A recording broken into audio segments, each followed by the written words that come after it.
I just got done listening to the episode of What Bitcoin Did with Gary Vee, and I wanted to make this quick little response video because I think there's sort of three major things I want to discuss. The first is Gary's critique about, the human nature and the fact that, if governments ultimately decide to ban Bitcoin, those tough decisions and those discussions that have to be had, he talks about the authoritarianism of certain countries such as China and Russia, and what does it really mean whenever you finally have people saying, a government saying that we're going to, throw you in jail for 20 years if you are found to be transacting in Bitcoin and, running a Bitcoin node or mining Bitcoin or doing anything like that. And I think what the gentleman who runs What Bitcoin Did, I think Peter McCormick failed to articulate is that in the same way that the internet was something that can't be shut down, right? And you can't necessarily stop people. Well, there are different ways of stopping people from using the internet, right? I mean,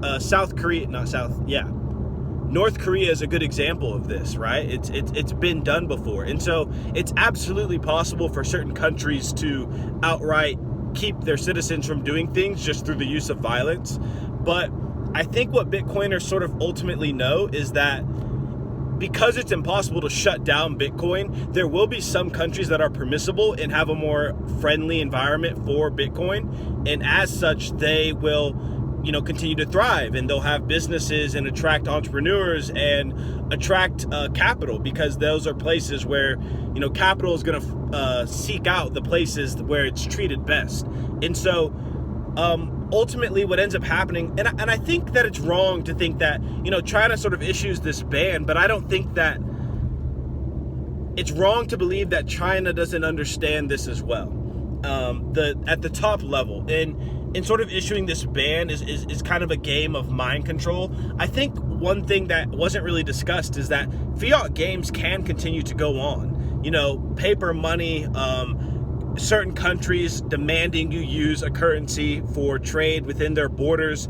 This is very enforceable and very possible in a likely scenario in some countries. But the countries that sort of allow for maximum freedom and allow for Bitcoin to flourish and be used in trade, ultimately those countries will continue to grow, and it'll be impossible for kind of that 4 billion people moment that Gary talked about. If 4 billion people just ultimately decide this is the money, it'll be impossible for governments to not participate in that system, because they'll have to import commodities and such from other people who are transacting in Bitcoin. So essentially, you can't in a global world, you can't insulate yourself from the effects of money.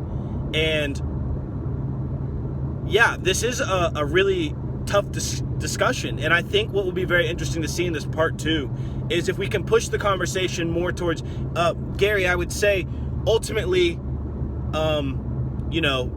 there are other coins and things and such that could come along and become useful in different ways. But this narrative of Bitcoin being money, if we really play it out like Gary suggests we do and what it means, I think ultimately his question of there not really being countries, like the United States, China, Russia, do these things even continue to persist? And I think that we'll find the answer largely to be no. And as you continue to play out, what does it look like in places where freedom